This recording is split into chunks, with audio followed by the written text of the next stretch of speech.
Internet, welcome back to Watch with Joe. It's time for the season finale of Andor. Yes, very excited by this. It's been a great series so far. I've actually, for once, written some notes so that I know exactly where some characters are as we go into the final episode. So let's have a look back and see where we are before we get into it. So Cass is free from prison. He now knows that Marva has died. He's got his cash, and we don't know where he's going next. Is he going to head back to Ferrix for the funeral? I hope he doesn't. Or is he going to head off somewhere else? We will see. Next up, Bix is still being questioned by ISB, trying to find out who Luthen is, basically. So don't know how long she's going to last under that kind of pressure. Vel is heading back to Ferrix for Marva's funeral in the hope that Cassian turns up so that she can kill him. Just, pleasant. Dedra and the ISB have given permission for a full-scale Ferrix funeral to take place so that they can, as an attempt to draw out Cassian. Because obviously they don't know that he was in prison for months. Dedra and the ISB are also closing in on Luthen. They know what his next job was going to be, but thanks to his inside person at ISB, he now knows that's happening, so he is letting them fall to protect his mole, and in a greater sense himself. At least that's the plan. That was the plan, unless Saul Guerrero made him change his mind, which we don't know. I assume Saul Guerrero hasn't made him change his mind. Luthen also had a very close escape at the end of the last episode in his very, very cool ship from an Imperial patrol. Very cool sequence with his decked out ship and countermeasures and feigning an engine flame out or whatever, overheated engine and things, just to throw them off, and then destroying the tractor beam with these like it's like cow trips coming out of the back of his ship. It was very cool, really cool sequence, and it goes right up there, close to my favourite Star Wars ships, which is very cool. And finally, Mon Mothma. She is very much getting boxed in at the Senate. She's got little to no support for her as far as politically is concerned. And she's also in trouble financially because she was using her own personal finances to fund rebellion. But the Empire started to tighten up banking stuff, and it made it harder and harder for her to hide moving that money around. And then the heist happened, and that made everything even worse. And now it's a case of she's having to choose, basically. Run out of rope at the Senate and be caught, or at least be exposed, or marry her daughter to the son of a crime boss. So yeah, lots of different stories to wrap up in this final episode. We will see what we will see, won't we? Stretching it out at this point, let's just stop me talking. I'm going to put that down, and we are going to watch the season finale of Andor.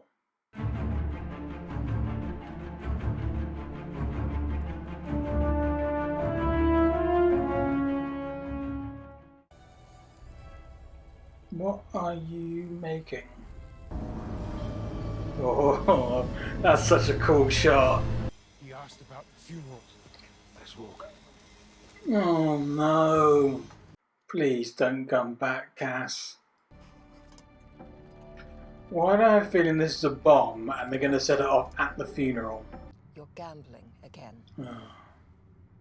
Nonsense. And here, in Coruscant. It's a lie. It's total fantasy. Who's telling you this? Please, you go to Canto Bight and do. Ooh, Canto Bight! What you need to do. Where would I get the money? That's the question that scares me the most. Oh, another problem for Mon Mothma. Oh, he's come back. No, Cass. Alone, unsure, dwarfed by the scale of the enemy. Oh. Remember, freedom is a pure idea. It occurs spontaneously. His manifesto. Remember that the frontier of the rebellion is everywhere. And even the smallest act of insurrection pushes our lines forward. The day will come when all these skirmishes and battles, these moments of defiance, will have flooded the banks of the Empire's authority, and then there will be one too many. One single thing will break the siege. Remember this. Is this the moment? Is this the moment right here that he becomes a rebel? Where would I get the money? That's what scares me the most. Was she more angry about him lying or the possibility of gambling debts? Well, it sounded like Perrin had done this before. They've made some odd banking moves recently. This would certainly explain it. Ooh.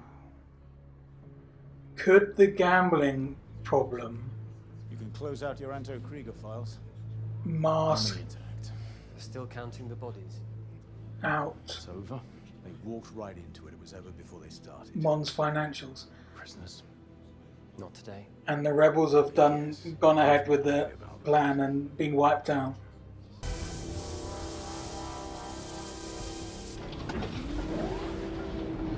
Oh, he's come to Ferrix? Oh, Jesus, it is all coming together in one place. Luthen, what are you doing, man? The last time I saw her, we argued. Don't. I told her I was coming back. Stop. I never should have left that morning. Stop. Tell him he knows everything he needs to know and feels everything he needs to feel. And when the day comes that those two pull together, he will be an unstoppable force for good. I love him more than anything he could ever do wrong. Oh. Vix, we still got friends in the hotel. She was alive 3 days ago.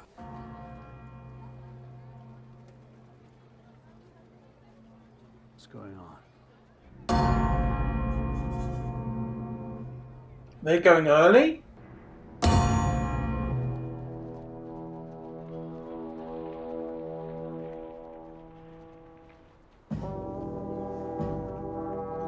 Oh. Who started? They're coming from all over town. I want everything out here. Show of force immediately. Nah, he spotted Luthen.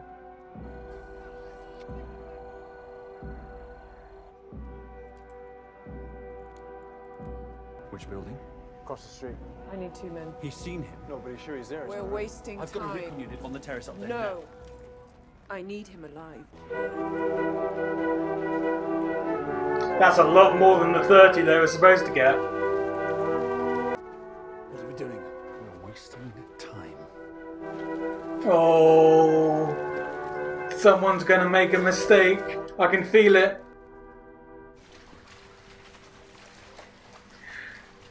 Cassian recognized and moved.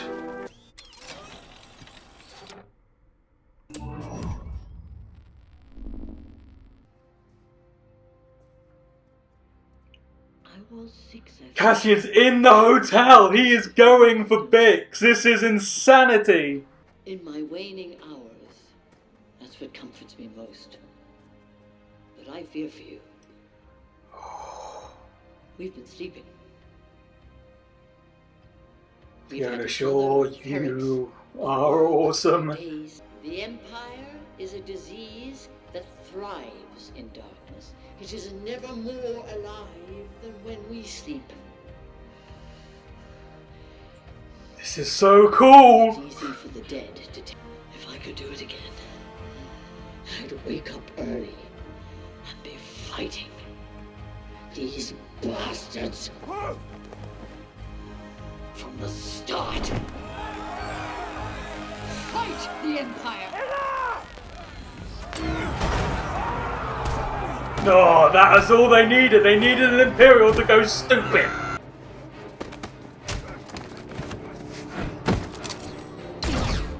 Yes! Come on, Cassian! Come on, Ferrix! Pigs. You climbed over a wall. Hey, listen. Oh no, is she completely Get out of gone? here. Bomb time!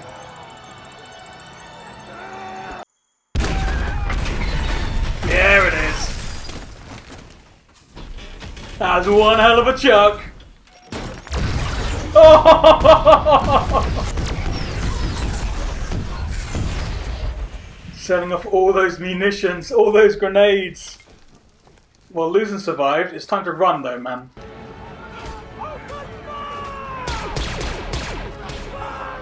It's a massacre now.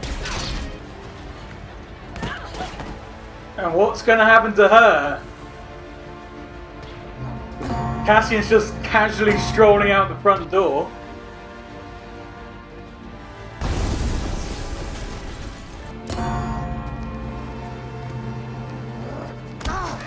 Yeah! Dedra's about to get killed by the mob. As I say, move! Straight ahead. Oh no!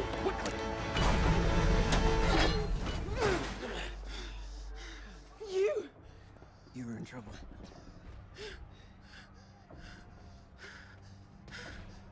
I don't like this. No, don't, please don't. I should say thank you. You don't have to. Oh, slimy. Cass?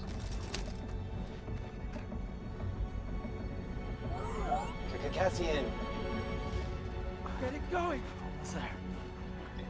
Oh, he's got Oh no, they're doing it, aren't they?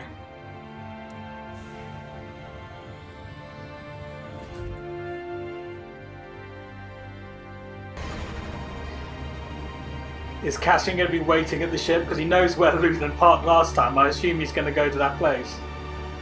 You came here to kill me, didn't you? It don't make it easy. Kill me. Or take me in.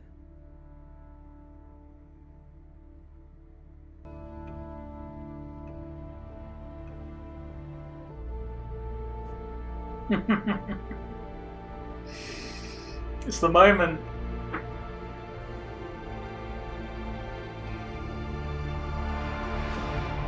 Yeah! That was so cool. Okay. What is this? Oh, are these the parts that they were making at the prison?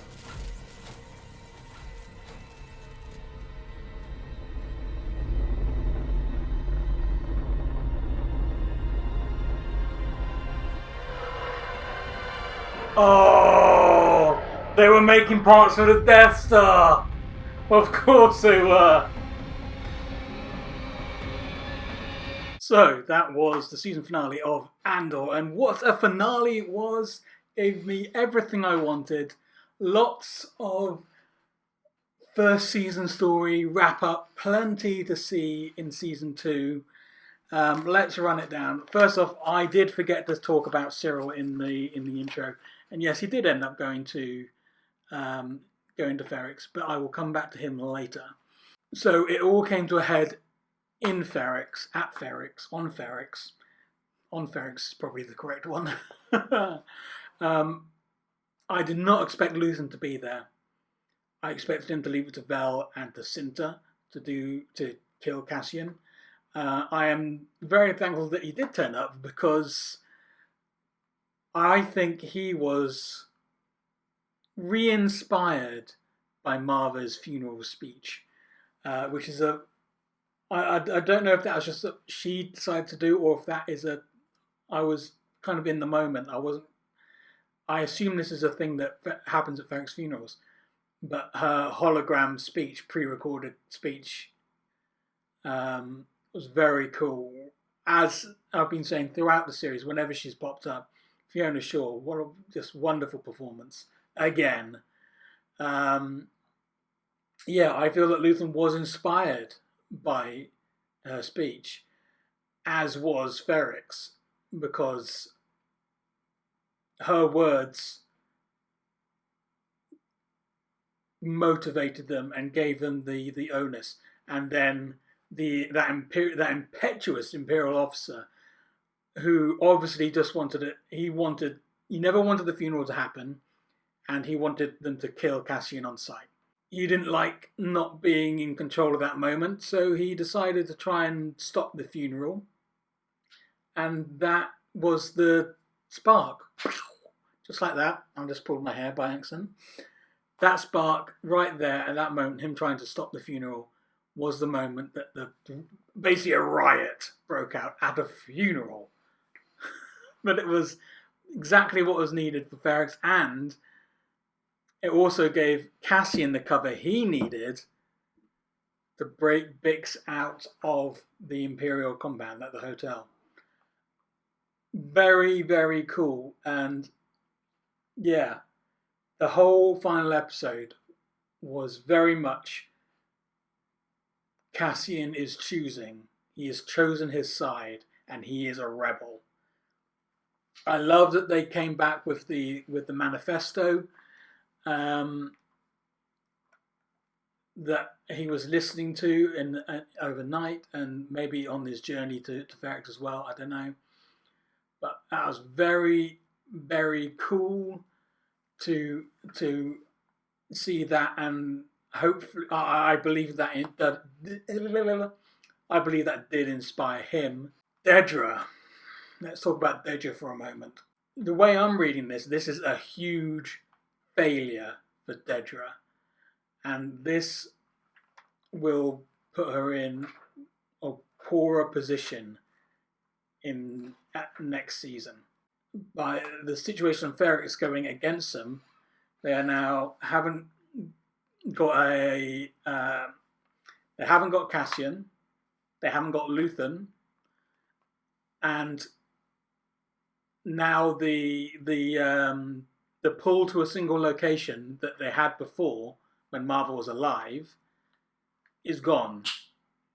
So Cassian is now in a better position to disappear, because they don't have a spot to go to keep an eye on for him to come back and visit, because everyone is away from Ferrix. So it's going to be really difficult for her to come back from this, I think, for next season. She's going to have to do some really hard work. That brings me to Cyril, who I still do not like. He's oily, he's obsessive, and I don't like the way he looks at Dedra. It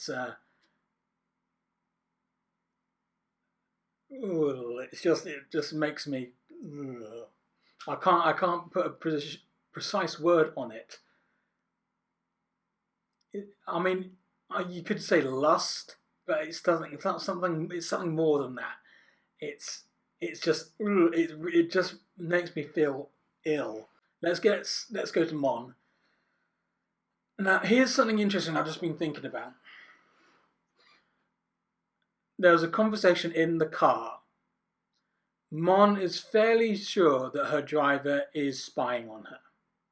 By saying she wanted privacy, that automatically makes someone who is a spy decide, I'm going to listen into this conversation. Did she stage the conversation on gambling to put her finances in an eye of trying to cover up gambling losses? If it is her and those And that conversation she had with her husband where she accused him and other people were telling her, if it's actually she decided to make up that because of his past, that is a fantastic and fantastically clever move, but it's also like, whoa, yeah, I know he's a dick and you're not getting on. You just threw your husband possibly into the shitter there. But I mean, it's worth it to stay alive. And to have a possible cover for any further financial issues.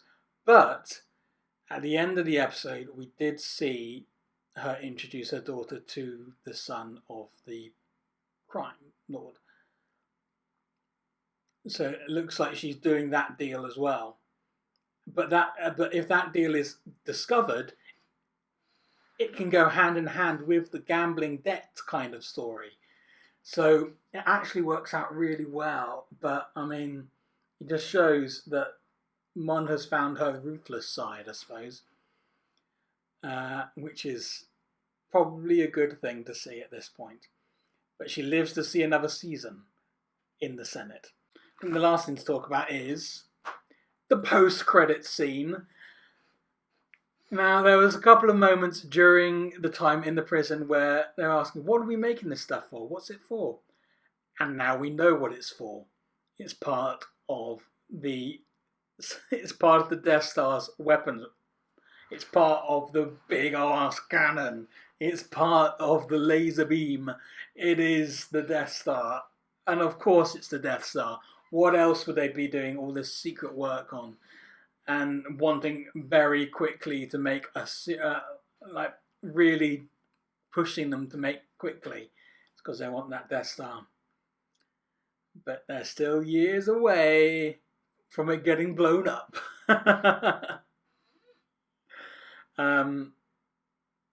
So it's kind of interesting that Cassian was helping to build parts for the Death Star, and in the end he was a huge part of its destruction. I think that's kind of cool. So, final thoughts on the season. Great first season of this show.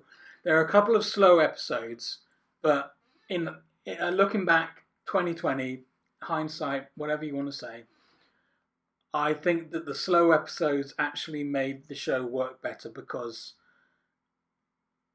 you needed the reset after the big events, and you needed this is where the story is focusing now at this point of the season.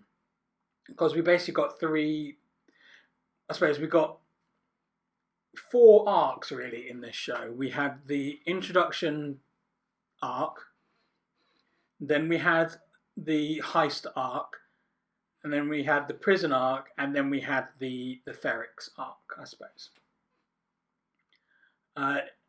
So yeah, really, really good show. I really enjoyed it, and I'm looking forward to season 2. Don't know how long it's going to be. I seem to remember them saying at some point that they decided they'd done some filming for season 2 when they were doing season 1, I think. I'm not sure, but maybe this time next year we'll be looking at Andor season 2, or maybe it'll be another year. Don't know. But I am very much looking forward to season 2. And yeah.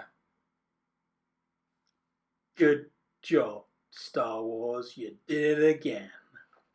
And that's it for this video. Thank you very much for joining me. Don't forget to like, subscribe, hit the bell, and comment below. All those things help me grow the channel so I can keep doing this for you, the internet. Tell me all your thoughts on this final episode of Season 1 of Andor, and all your thoughts on the entire show so far. I will be in the comments waiting for you. So yeah, talk to me. I want to hear all your thoughts. And I will see you in the next video.